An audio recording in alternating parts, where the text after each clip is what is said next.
오늘 우리에게 주시는 하나님의 말씀은 고린도전서 1장 23절 24절 두 절의 말씀입니다. 제가 가진 신약성경 263면에 있는 고린도전서 1장 23절 24절의 말씀, 제가 고린도전서 1장 23절로부터의 말씀 봉독드립니다. 우리가 십자가에 못 박힌 그리스도를 전하니 유대인에게는 거리끼는 것이요 이방인에게는 미련한 것이로되 오직 부르심을 받은 자들에게는 유대인이나 헬라인이나 그리스도는 하나님의 능력이요 하나님의 지혜니라. 아멘. 하나님의 말씀입니다. 지난 한 주간 그리스도인의 승리에 대한 말씀으로 은혜를 나누었습니다. 오늘도 그 말씀의 연장선 상에서 예수 그리스도가 세상을 이긴 그 승리가 어떠한 것인지에 대한 은혜를 나누고자 합니다. 그러기 위해서 우리가 특별 새벽 집회 때 나눴던 은혜를 잠깐 되돌아보기를 원하는데, 제가 원래는 그냥 안 하고 들어가려고 했더니 예배 참석한 분들과 동영상 조회수를 더해봤더니 예배 참석한 분들에 비해서 턱없이 부족한 숫자였다라는 안타까운 사실을 깨달았습니다. 그래서 제가 한 번도 안 들어보신 분 손 들어보라고 그러려다가 너무 잔인한 것 같아서 제가 그냥 품고 다시금 얘기를 하겠습니다. 또 듣는 분들은 은혜롭게, 처음 듣는 분들은 새로운 은혜로 들어주시기 바랍니다. 우리가 승리에 대한 말씀을 나누면서 우리가 승리를 거두기 위해서는 내가 갖춰야 될 능력 이외에 전체적인 조건과 상황이 필요하다고 말씀을 드렸습니다. 그것은 무엇이냐면 고난이라는 겁니다. 전쟁이라는 거고 싸움이라는 겁니다. 예수 그리스도의 이름으로, 하나님의 이름으로 승리를 거둔 모든 사람들은요, 그 전에 다 이런 상황 가운데 빠졌다는 얘기죠. 그렇기 때문에 우리는 이런 상황들을 다시 한번 바라보아야 한다는 거죠. 예전에는 고난, 고통, 전쟁, 환난 피해야 될 것들이었습니다. 근데 이제 그런 모든 상황들은 피해야 될 게 아니에요. 그런 상황을 만나면 이제 우리로 이기게 하시려고 하시는구나, 하나님의 은혜이구나, 그렇게 받아들여야 한다는 거죠. 가나안 땅을 정탐했던 정탐꾼들 중에 10명은 그들에게 질렸어요. 우리는 그들 앞에 메뚜기와도 같다. 그러나 갈렙과 여호수아는 뭐라고 얘기합니까? 그들은 우리의 밥이다 라고 얘기한다는 것이죠. 우리가 그리스도인으로 승리를 얻고자 한다면 그 상황들을 우리는 하나님의 편에서 바르게 이해하는 것에서부터 시작해야 된다는 거죠. 또 내 어떤 능력을 더 갖추기 이전에 우리가 필요로 하는 자세가 있어요. 그게 바로 뭐냐면 싸워야 된다는 거예요. 전쟁터에 있고 환란에 있고 고난이 있는데 거기서 피해 다니고 숨으면 승리를 거둘 수가 없는 거예요. 골리앗이 나타났는데 동굴에 가서 숨어 있으면 승리를 어떻게 거둡니까? 골리앗을 향해 나가야죠. 죽든지 살든지 그건 그 다음 얘기고, 일단 나가야 이기든 말든 할 것 아니겠습니까? 때문에 우리에게 필요한 자세는 그런 고난이나 환란이나 전쟁이나 문제를 대항하는 자세인 것입니다. 블레셋에게 40년 동안 지배를 당하면서도 하나님께 부르짖지 못했던 이스라엘 민족처럼 우리는 지금 그런 패배에 익숙해 있습니다. 고난과 타협하면서 살기를 원하지, 이기는 생각과 이기는 도전들을 우리는 감당하지 못할 때가 너무 많이 있다는 것을 새삼 깨닫게 되는 거죠. 그러한 전제적인 상황과 우리의 태도를 갖게 되어진다면 그 다음에 우리는 승리를 거두기 위해 무엇으로 준비해야 하는가? 우리는 다니엘의 말씀을 가지고 하루하루의 승리에 집중해야 한다는 말씀을 드렸어요. 큰 시험과 환난을 이기는 게 중요한 게 아니라, 그러기 위해서 날마다 일상적으로 전에 했던 그대로 그날 드려질 나의 믿음의 기도들, 믿음의 행위들, 결단들을 지켜나가는 그런 승리를 쌓아 나가야 나중에 큰 환난이 와도 흔들리지 않는다는 거죠. 이길 수 있다는 것입니다. 큰 걸 우리가 어떻게 이겨요? 큰 거 못 이깁니다. 그러나 우리 하루하루의 승리들을 쌓아 나갈 때 나도 모르게 그것을 이길 수 있는 사람으로 서게 되어지는 것이죠. 다니엘만 특별한 게 아닙니다. 그러한 승리에 우리가 집중해야 한다는 거죠. 또한 그런 승리를 이해할 때 우리가 굉장히 바른 이해가 필요하다는 거죠. 그런 하루하루의 승리가 내 승리라고 얘기하면요, 그 하루는 이겼다 졌다 이겼다 졌다를 반복하는 하루가 될 것입니다. 욥의 말씀으로 우리가 은혜를 나누면서 욥의 승리한 게, 그가 시험을 당하고도 주신 분도 하나님, 빼앗으신 분도 하나님, 좋은 것도 주신 하나님, 나쁜 것도 주신 하나님.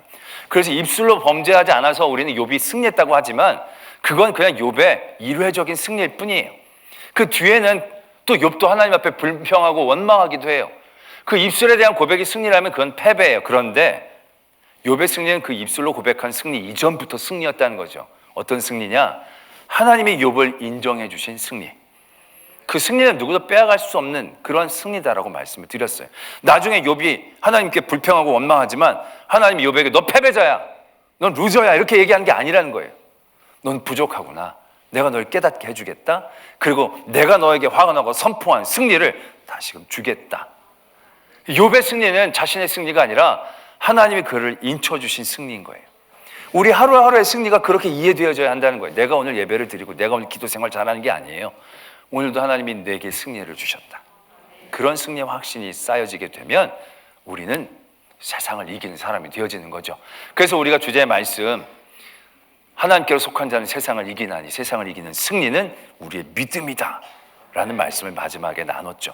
그러면서 그 승리의 구조를 우리는 잘 이해해야 된다고 말씀을 드렸어요. 우리는 내가 믿음이 커지면 내가 골리앗을 이기고 내가 사자굴에 들어가 사자를 이겨낸 것처럼 생각을 해요. 그런 승리를 바랄 때가 많다는 거예요. 근데 그게 아니라는 거예요. 믿음은 세상을 이기는 힘이 아니고 믿음은 하나님을 붙잡는 힘이에요. 그렇기 때문에 우리가 믿음으로 세상을 이긴다는 건 직접적으로 다윗이 골리앗을 이긴 게 아니에요. 다윗이 골리앗을 향해 나간 게 아니고 여호와의 이름을 향하여 나가는 거예요. 그럴 때 하나님께서 골리앗을 이길 지혜를 주시고 골리앗을 그때 교만하게 만드셔서 하나님이 그를 이기게 하시고 그 승리를 주신 거예요. 그게 우리가 누리는 승리의 구조이다라는 것이죠. 우린 내가 이기려고 해요. 내가 이기는 건 이길 때도 있어요. 그건 영원하지 못해. 그 승리는 금방 또 지고 말 거예요. 그러나 내가 하나님을 의지하고 하나님을 붙잡는 그 승리의 구조로 나가면 우리의 승리는 그 다음부터 누가 나를 넘어뜨려 설령 내가 그 안에 약간 시험 들어 무릎을 꿇는다 할지라도 하나님은 나를 패배자로 부르시는 게 아니라 부족한 자로 부르시고 다시금 일으켜 세워서 그의 승리의 자리에 옆에 우리를 세워주시는 것입니다. 이게 이제 우리가 누려야 될 승리인 것입니다. 그러면서 우리는 이제 하나님이 세상을 이기고 예수님이 세상을 이기셨는데 그 승리의 모습이 무엇인지를 또 들여다봐야 합니다. 이게 이 승리가 어떤 내용인지를 아는 게 굉장히 우리에게 중요하기 때문에 그렇습니다. 예수님께서 분명히 이렇게 말씀하셨어요. 내가 세상을 이겼다 말씀하셨습니다. 믿으시면 아멘. 이거 뭐 반대할 사람 아무도 없으실 겁니다.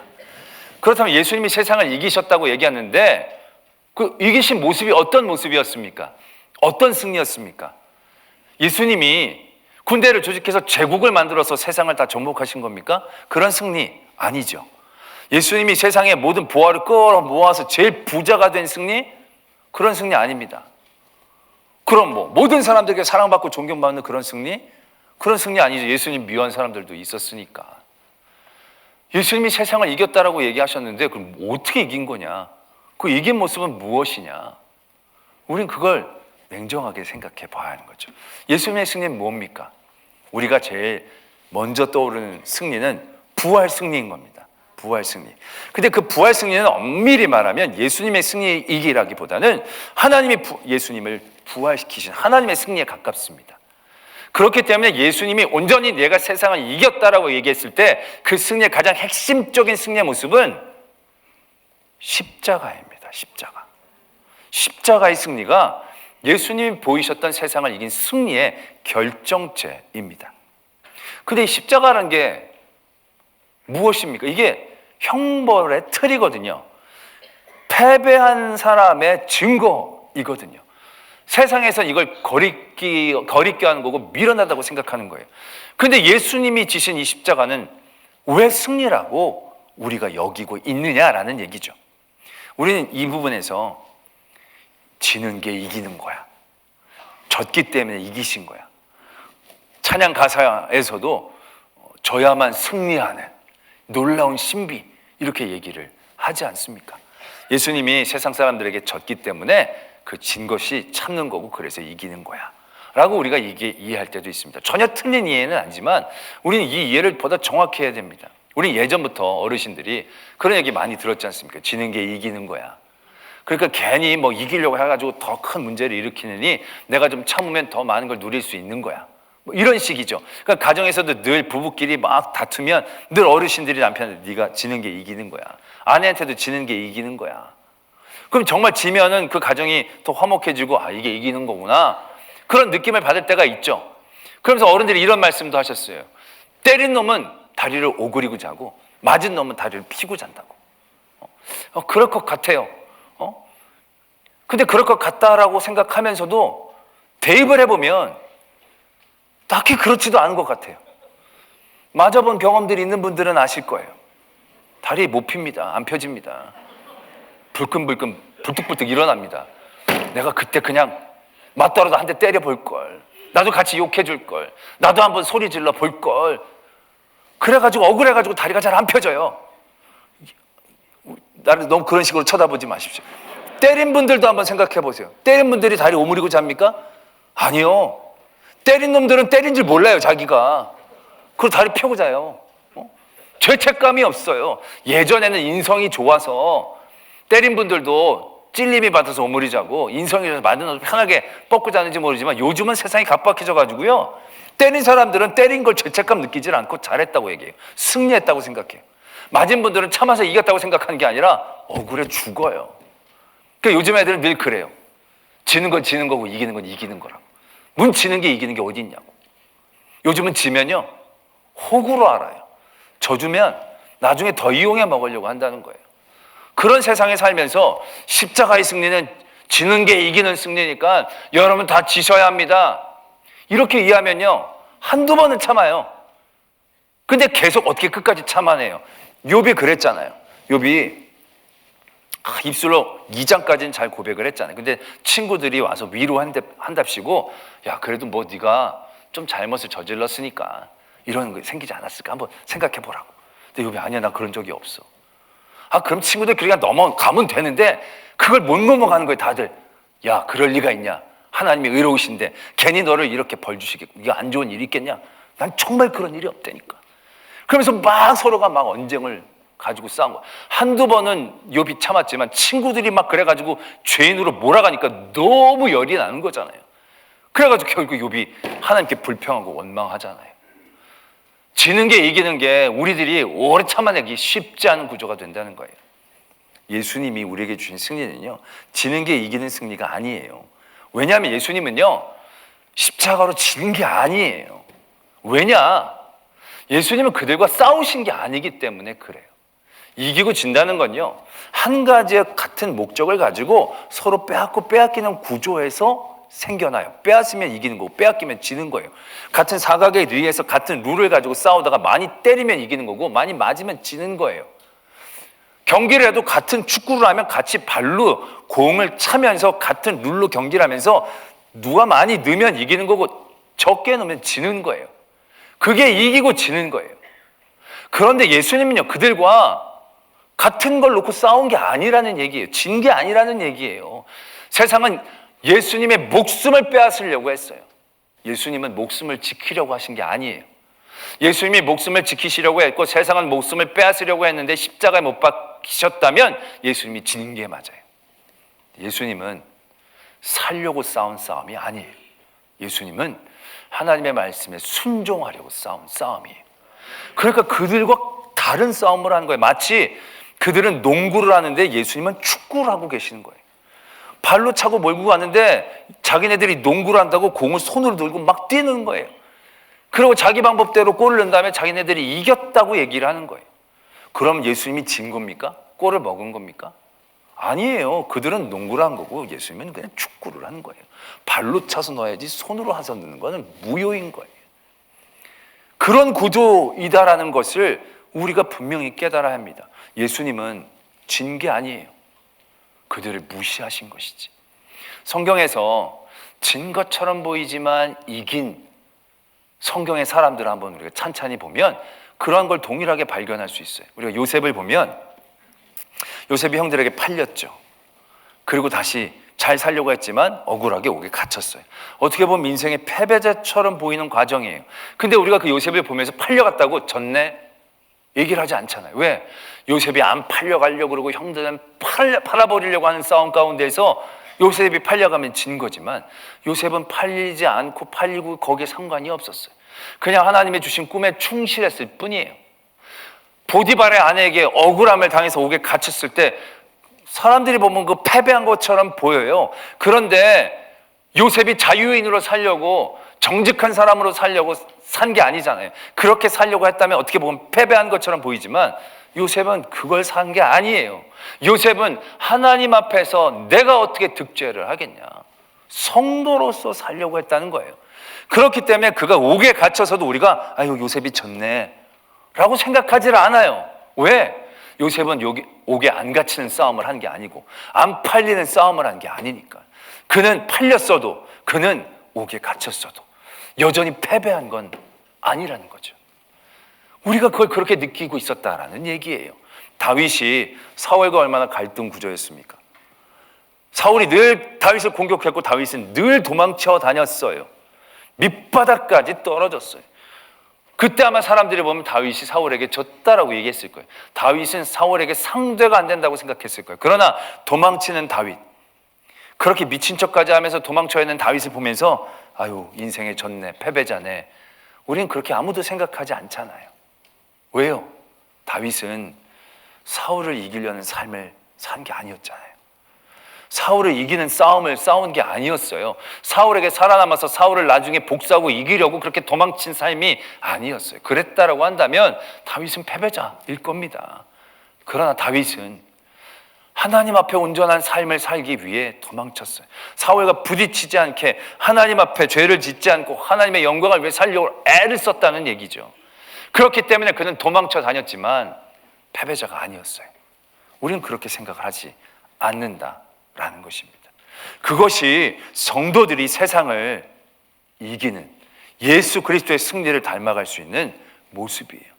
우리는 늘 세상에서 이기려고 해요.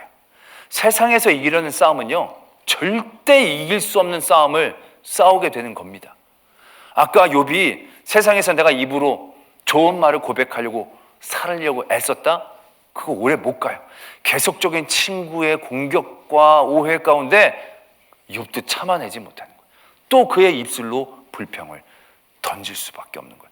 세상에서 모든 싸움이 그래요. 세상에서 제일 아름답고 세상에서 제일 돈이 많고 세상에서 가장 힘이 센 사람이 영원한 사람이 있습니까? 없어요.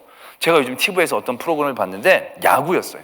근데 옛날 우리나라 프로야구, 옛날도 아니에요. 몇 년 전까지만 해도 날고 뛰는 아주 프로에 잘하는 선수들이 이렇게 모여서 한 팀을 만든 거예요. 진짜 전설 같은 사람들이 모인 거예요. 근데 이 팀이 고등학교랑 붙은 거예요. 근데 그 고등학교한테 콜드게임 패를 당하는 거예요. 내가 마음이 너무 안 됐더라고요. 진짜 옛날에는 진짜 완전히 그냥 걔네들은 막 그분들 보면 완전히 막, 근데 나이를 먹으니까 이분들이 어쩔 수 없더라고요. 생각은 여기 있는데 몸은 뒤에 있는 거죠. 영원한 승리가 있을 수 없어요. 세상은. 거울아 거울아 누가 제일 이쁘니? 백설공주요. 그럼 그거 몇 년 가겠습니까? 백설공주 18살만 넘어가면 거울아 거울아 누가 더 예쁘니? 그러면 천설공주가 나오든지 만설공주가 나오든지. 영원한 승리는 이 세상에 아무것도 없어요. 근데 세상은요, 그 안에서 승리를 얻는 데 사람들을 가둬놔요. 그러면 우리는 결국 패배자가 될 수밖에 없어요. 예수님은 그 싸움의 틀을 깨트려 주신다는 거죠. 처음에 예수님을 유혹했을 때도 그래요. 돌을 떡으로 만들어라. 만약 예수님이 돌로 떡을 만들까 말까를 고민했으면 이기기 쉽지 않았을 거예요. 근데 예수님은 그 틀을 벗어나요. 떡이 무슨 소용이 있어? 그게 뭐 중요해? 하나님의 말씀이 중요하지. 초점을 바꾸는 거예요. 네가 절하면 이거 다 줄게. 절을 할까 말까? 그러면 이미 진 거예요. 진 게임에 들어가는 거예요. 그때 절을 안 해도요, 끊임없이 그건 유혹을 할 거예요. 살면서 아 이렇게 쉬운 방법이 있는데. 근데 예수님은 그 초점을 버리는 거예요.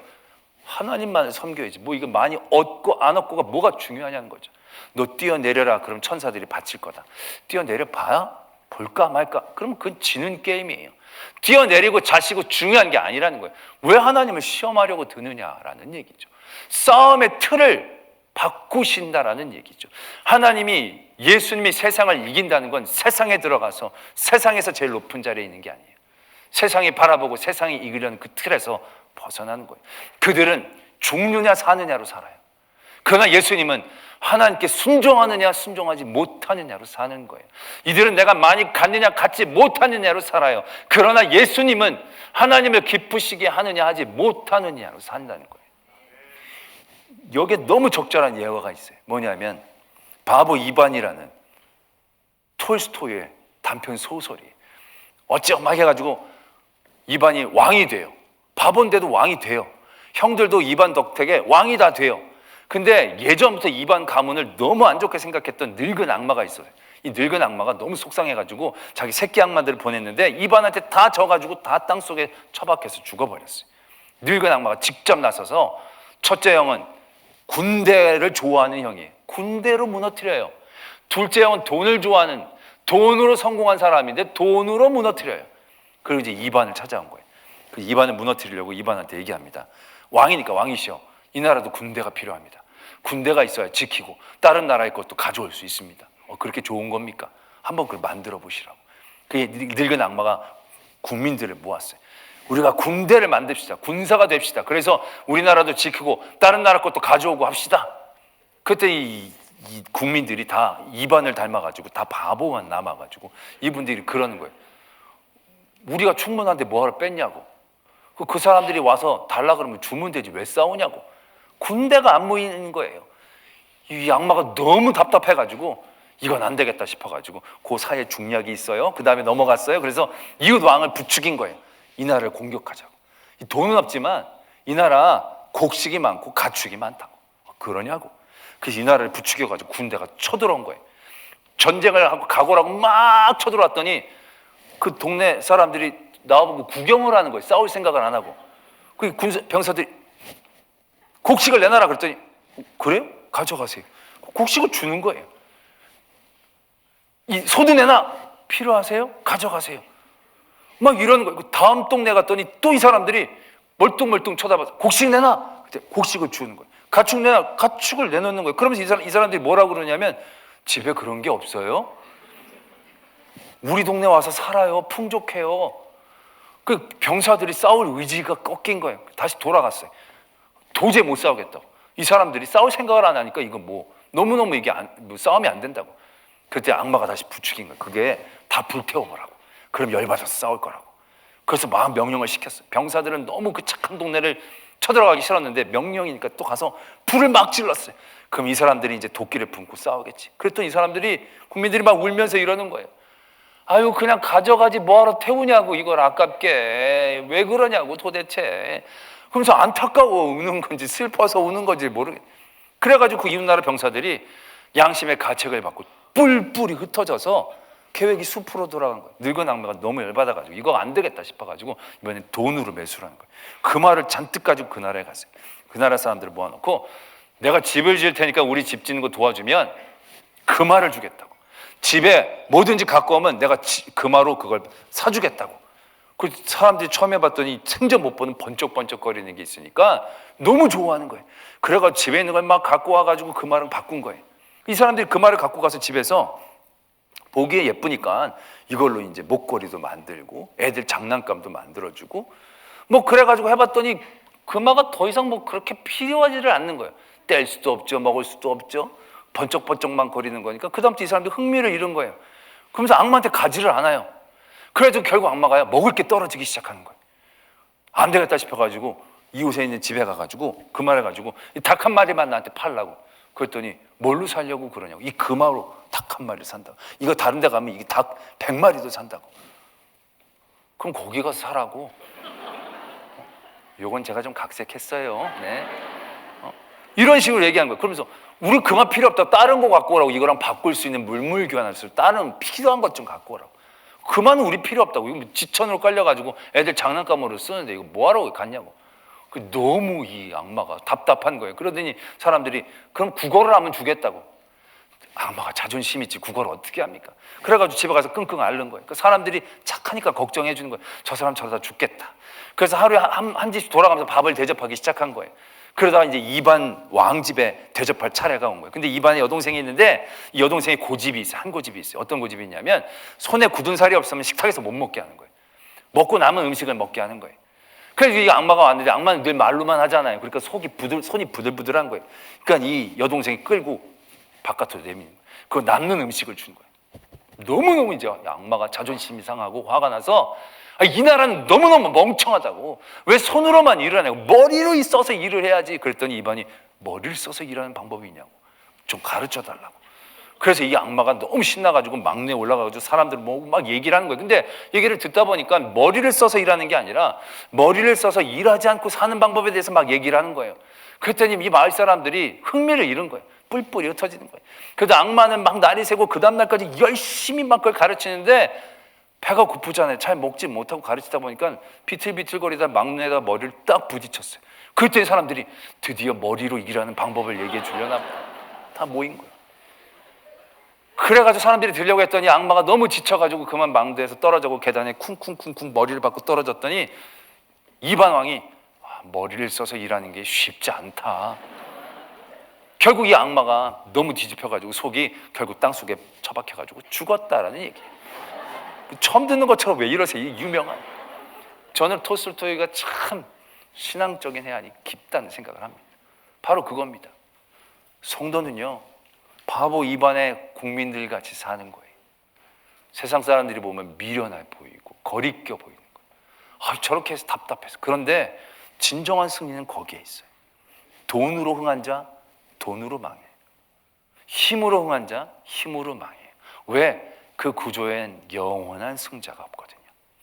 그런데 바보스럽지만 우직하게 그들에게 맡겨준 일들을 최선을 다하는, 배가 아파도 쉬지 않고 땅이 딱딱해져도 계속 땅을 두드리고 갈고, 그런 가운데에 진정한 승리가 있다는 사실들을 우리는 분명히 깨달아야 된다는 거죠.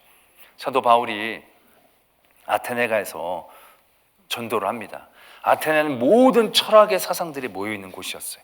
그래서 그곳에서도 이 바울도 한 철학하니까 거기서 그런 현학적인 지혜의 말들로 그들에게 하나님을 변증하고 하나님을 가르치고 나타냈는데 그의 모든 실력들을 총동원합니다. 그런데 사도 바울은 거기서 깨달았습니다. 그가 말싸움에서 이겼다고 그들이 믿는 게 아니라는 거예요. 철학적으로 변증해냈다고 그들이 믿는 게 아니라는 거예요. 그래서 아테네에서의 전도는 그 여러 군데에서 전도한 것 중에 가장 실패한 전도로 생각을 하게 됩니다. 그리고 나서 고린도로 넘어옵니다. 그리고 나서 사도 바울이 결단한 게 있습니다. 그게 고린도전서 2장 1절과 2절에 적혀져 있습니다. 형제들아, 내가 너에게 나아가 하나님의 증거를 전할 때에 말과 지혜의 아름다운 것으로 아니하였나니 내가 너희 중에서 예수 그리스도와 그가 십자가에 못 박히신 것 외에는 아무것도 알지 아니하기로 작정하였다. 십자가를 얘기하는 건 안 먹힐 것 같아요. 왜? 미련해 보이고 거리끼는 것처럼 보이잖아요. 그래서 보다 더 그들에게 맞게 그들이 좋아하는 것들로 얘기하면서 전할 수 있을 것 같아요. 그래서 교회에서도 우리 교회가 시설이 좋아, 뭐 말씀이 좋아, 뭐 애들 교회 학교가 좋아, 재밌어, 은혜로워, 이렇게 접근할 때가 적지 않습니다. 그런데 여러분, 교회가 아무리 편해봐야 집에 침대보다 편하겠습니까? 아무리 재밌어봐야 TV 프로그램보다 재밌겠습니까? 제가 아무리 찬양을 잘해봐야 임영웅보다 잘하겠습니까? 내가 아무리 난리쳐봐야 싸이처럼 화려하게 할 수 있겠습니까? 더 재밌고 더 화려하고 더 위로가 되어지고 더 교육적인 건 세상에 널리고 널렸습니다. 그런데 우리가 이 자리에 왜 옵니까? 은혜롭고 편안하고 교제가 있고 그래서 온 거 아니지 않습니까? 우리는 더 많이 갖기 위해, 더 편하기 위해, 더 온전하기 위해가 아닙니다. 하나님을 기쁘시게 하기 위해. 그래서 예수 그리스도의 십자가를 붙잡는 것입니다. 예수님은 그러한 싸움을 우리에게 보여주셨습니다. 세상을 이기는 싸움이 아니라 세상이 이길 수 없는 싸움을 싸우는 것입니다. 세상은 흉내내고 싶어 하지도 않은 싸움을 싸우는 겁니다. 세상은 화려하고 힘있고 강한 싸움을 싸우고 싶어 하지만 예수님은 사랑하는 싸움을 싸우고 싶어 하시는 겁니다. 많은 사람들을 거느리는 게 아니라 많은 사람을 구원하는 싸움을 예수님은 싸우고 싶어 하신다는 거죠. 그리고 예수님은 그 싸움을 십자가로 이기셨습니다. 자기를 미워하고 자기를 공격했던 많은 이들을 아주 혼쭐을 내주고 그들을 부끄럽게 해주실 수 있었지만 부활하신 예수 그리스도의 싸움은 거기에 대한 여유가 없었어요. 예수님은 사랑하는 사람들을 더욱더 사랑하기에 시간이 부족하셨거든요. 그 싸움을 싸워 나가셨을 때 그것이 우리에게 주어지는 진정한 승리의 시작이 되었다라는 것입니다. 승리하는 성도들이 되기를 원합니다. 그러기에 우리는 하나님의 승리를 붙잡아야 합니다. 때로는 그 승리가 우리에게 이해하기 쉽지 않을 때도 있지만 그걸 분명히 아셔야 합니다. 세상을 이기는 승리는 세상에서 이기는 게 아니라 세상을 이기는 겁니다. 그 틀을 깨뜨리고 그 틀을 넘어서는 그 지혜와 능력을 우리에게 주시는 겁니다. 오늘 말씀은 얘기하십니다. 그 십자가의 예수님이 하나님의 능력이고 하나님의 지혜이다라는 거죠. 하나님의 지혜 없음이 사람의 지혜로운 것보다 비교가 되지 않게 지혜롭게 우리는 그 예수 그리스도를 바라보며 영원한 승리, 누구도 빼앗을 수 없는 승리의 경주를 달려가는 성도가 되어지기를 도전합니다. 말씀을 생각하며 함께 기도하기를 원합니다. 나는 지금 어떤 싸움을 싸우고 있는지, 어떠한 승리를 원하고 있는지 바라보기를 원합니다. 우리의 승리는 세상에서 이기는 승리가 아니라 세상을 이기는 승리이기를 도전합니다. 예수 그리스도의 십자가의 승리를 닮아가는 그러한 성도들 되기 원합니다. 그것이 처음엔 쉽지 않습니다. 그러나 그 안에서 지고 이기는 그런 모든 삶의 자리에서 그것이 얼마나 헛됨을 절대로 이길 수 없는 것임을 깨닫게 하시고 영원한 승리 예수 그리스도를 바라보며 달려갈 수 있는 저희들의 믿음이 되게 하여 주시옵소서. 이러한 기도의 제목으로 하나님 앞에 나아가겠습니다. 사랑의 하나님 아버지, 오늘 우리와 함께 하시고 우리를 지키시고 붙잡아 주시면 감사합니다. 모든 영광과 감사 찬송합니다. 우리 붙잡아 주시고 지켜주시옵소서. 하나님만이 우리의 승리자이십니다. 승리 가운데 우리가 설 때 하나님 언제나 승리가 되어 주시옵소서. 세상은 세상의 승리로 우리를 유혹하지만 그 유혹에 미혹되지 않게 하시고 우리는 우리의 싸움을 싸워 나가게 하여 주시옵소서. 지지 않는 싸움, 절대로 흐트러지지 않는 그 싸움의 자리에 서게 하여 주실 때에 때론 우리가 넘어지고 지칠지라도 그 승리의 틀에서 늘 우리를 일으켜 세워주시고 함께 하시는 승리자로 설 줄로 믿습니다. 예수 그리스도의 승리를 닮아가고 따라가는 성도들 되게 하여 주시옵소서. 믿사오며 예수 그리스도의 이름으로 기도드립니다. 아멘.